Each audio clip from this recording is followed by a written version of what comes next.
Okay, this one is called Hallelujah.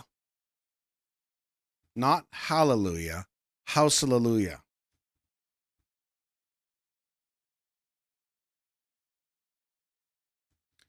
All right, let's see. And of course, I will check for captions on every single one, but if they're auto-generated, I just leave them off. They're distracting. They're not even accurate half the time. On some of them, we'll pull up the lyrics. All right, here we go.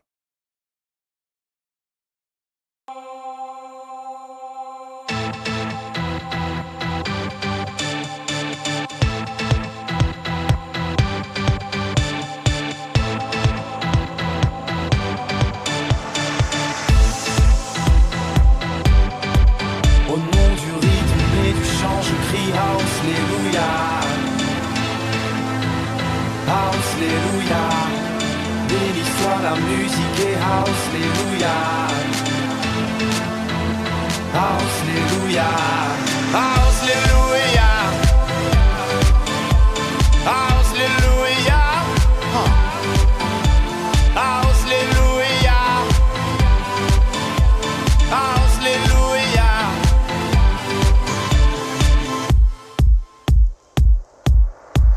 J'ai prié Dieu pendant des heures. On m'a dit qu'il était trop vieux pour tous nos pleurs, qu'il est trop riche pour écouter nos pauvres cœurs, qu'il est trop pris, qu'il est femme, qu'il est homme, qu'il est hétéro, qu'il est gay, qu'il est chanteur, qu'il est DJ, qu'il est mort et qu'il est né, qu'il est même musulman ou juif, qu'il est bouddhiste et athée. Au nom du rythme et des gens, je crie Hallelujah.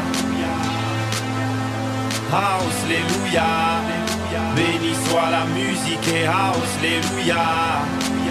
I'm going to make a prediction. Don't tell me if I'm right or wrong. You'll drive me crazy. My prediction is that there's a chance he's implying that music is the one true God. I don't know. Let's find out. Hallelujah.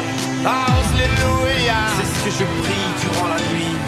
Hallelujah. Lorsque j'élève mes mains au ciel. Hallelujah. Lorsque je saute et que je crie. Hallelujah. C'est l'Éternel qui me le dit. Hallelujah. Hallelujah. Hallelujah. Hallelujah. J'entends des voix de gens que je ne vois. Si toi aussi tu les perçois, c'est que tu avais perdu la foi. C'est ce que je prie durant la nuit. That's great. Lorsque j'élève mes mains au ciel, lorsque je saute et que je crie, c'est l'Éternel qui me le dit. Hallelujah. C'est ce que je prie durant la nuit. Hallelujah. Lorsque j'élève mes mains au ciel. Hallelujah. Lorsque je saute et que je crie. Hallelujah. C'est l'Éternel qui me le dit. Hallelujah. Hallelujah. Hallelujah. Hallelujah. Hallelujah. Hallelujah. Hallelujah. Hallelujah.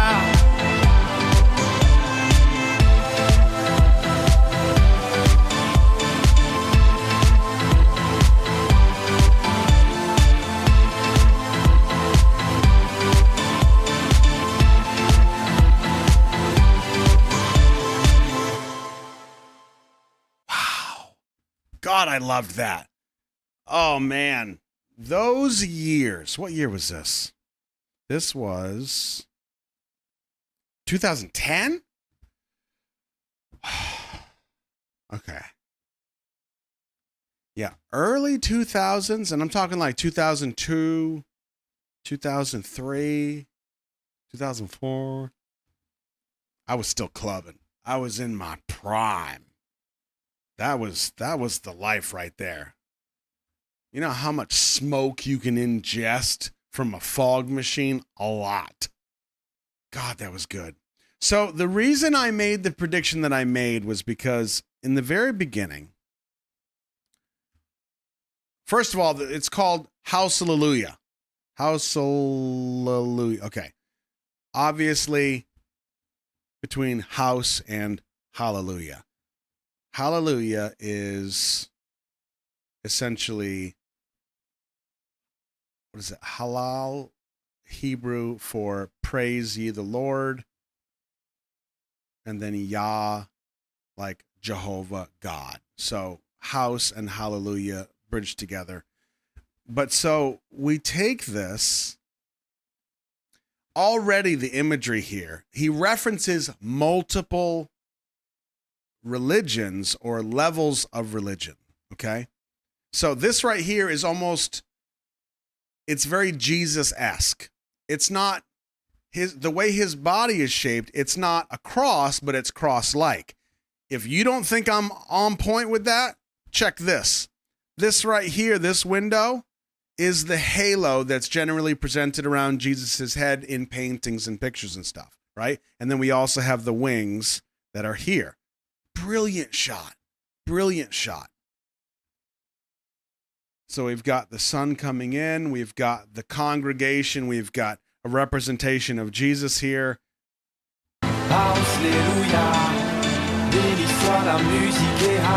Which, I mean, even the disco ball behind him as the halo, spot on.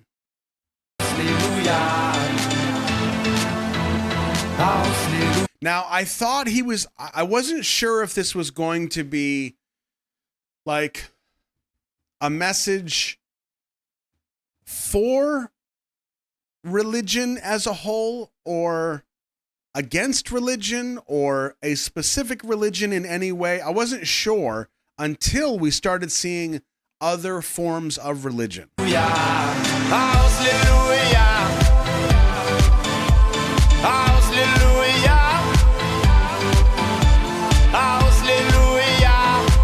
Now, that right there is another indicator of what I think he's trying to say.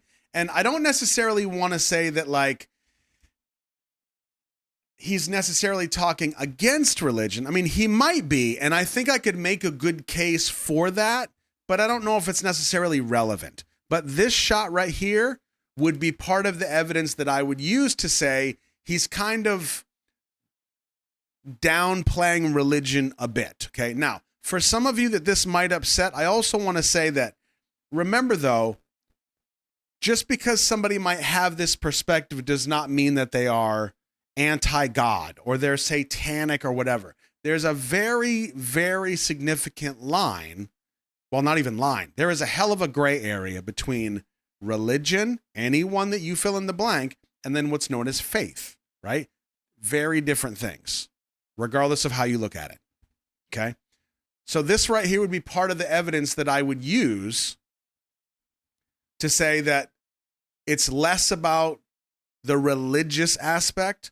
Why do I think he's downplaying it? Because one of this shot right here, we see the eyes roll back in the head is kind of like, is almost like brain dead. And in religions, a lot of time, what people will say is if you're super religious, you've been brainwashed. That's usually part of the terminology that's used. Now, when we see the congregation begin to act from the music or from him as the preacher on the screen, that's where we see kind of the same kind of chaos. And again, this is the other shot of there are other religions he's referencing. So it's not just about Catholicism or Roman Catholicism or Judeo-Christian, Christianity, whatever.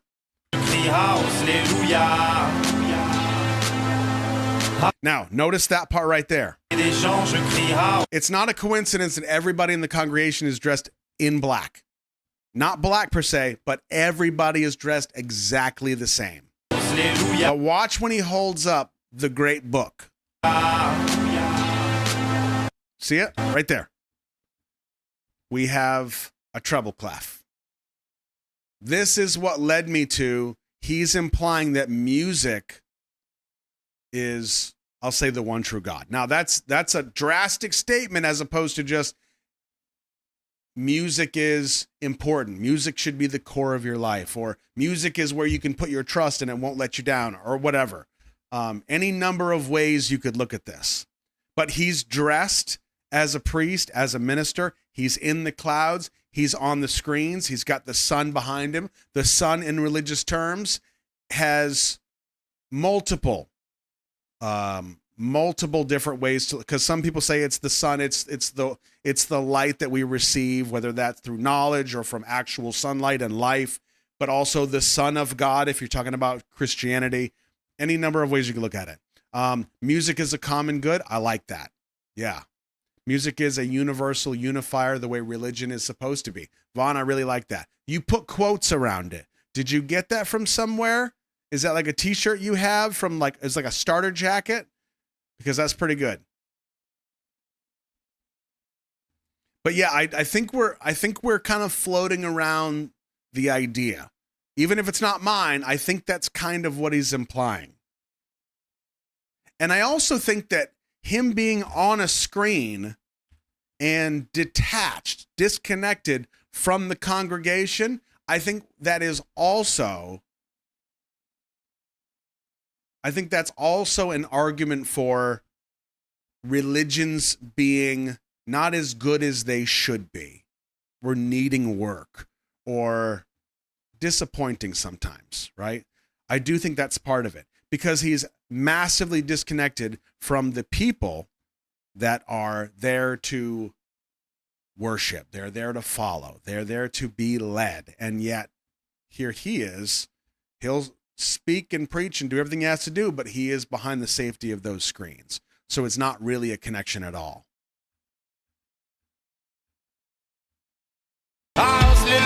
Now, here he comes into the mix, which is interesting. But what is I think is so fascinating and such a great touch, when he gets to the center of the floor and we get the overhead shot of him, he does one of the most, what's the word? Recognized religious, I don't want to say it's a pose. It's not a pose, but I don't know, physical configuration that you might have in many Western churches. Now, I don't know if you can see it. Okay, right there. There it is. That right there. Looking up to the heavens, looking up to God with your arms outstretched, your hands open. And I've heard it explained a number of ways. The one I've heard the most is that this is how you receive information and love and attention from God. To hold your hands up and then receive. You are a vessel, you are receiving from the Lord. So for them to go to this shot, brilliant. Si toi aussi tu le perçois, c'est que tu avais perdu la foi. C'est ce que je prie durant la nuit. Lorsque j'élève mes mains au ciel. Yeah, surrender is a good way to put it too. And who was it that said? And Meg says music is a religious experience. Agreed. I think that's part of what he's saying as well. I totally agree. Lorsque je saute et que je crie, c'est l'Éternel qui me le dit. Now I'll go one step further for you. I could even get behind the idea that if part of his message is music is or should be a religious experience, the next level of that is that in all these shots, you see people worshiping in their own way. That is a grand slam. That is a sledgehammer to the point of what faith should, subjective, represent. All these people are having their experience, and you can see they have close-ups. We have master shots, seeing the whole group. Everybody's kind of worshiping in their own way, and that's okay. That's accepted. That is a massive, massive message. C'est ce que je prie durant la nuit. Alléluia. Lorsque j'élève mes mains au ciel. Alléluia. je saute et que je crie. Alléluia, c'est l'Éternel qui me le dit. Alléluia, Alléluia. Now, do you also notice the contrast and juxtaposition between the freedom that these folks are experiencing versus who we saw in the congregation earlier, that everybody was dressed in black, right? Significant difference. And that's why I do think that he's making some level of comparison. Je crie, Alléluia, c'est l'Éternel qui me le dit. Alléluia, Alléluia, Alléluia, Alléluia, Alléluia, Alléluia, Alléluia, Alléluia.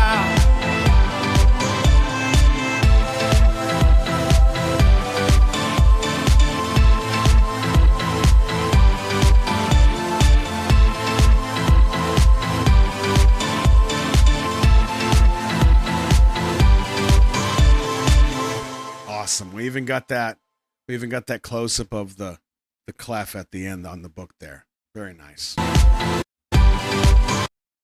Beautiful. That was great. See, I would almost even, with that ending, I might almost say, you know what, I'm going to say it. This video is him, ironically, saving those people. Look where it starts.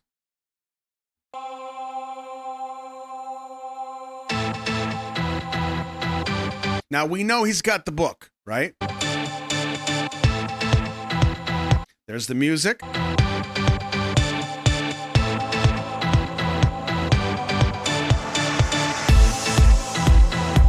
These are the people that he is saving.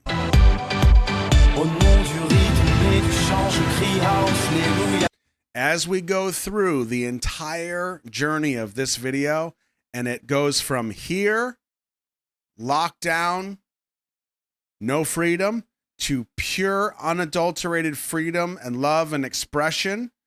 And then the very end, we go back to him, and he's essentially done with his mission.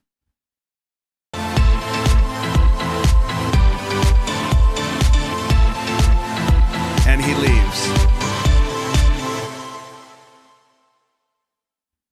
That was the job. That was the task. I think that's beautiful. Even if I'm completely wrong, I love this guy. Oh, man. Oh. What are your thoughts? I gave you my theories as far as, because this one was deep. This is pretty meta. This is good. What are your thoughts? Do you think I'm way off board? Do you think I'm on? Do you have a different idea? I think he might be spreading a message, not saving them. Okay, I'd agree with that. I agree with you.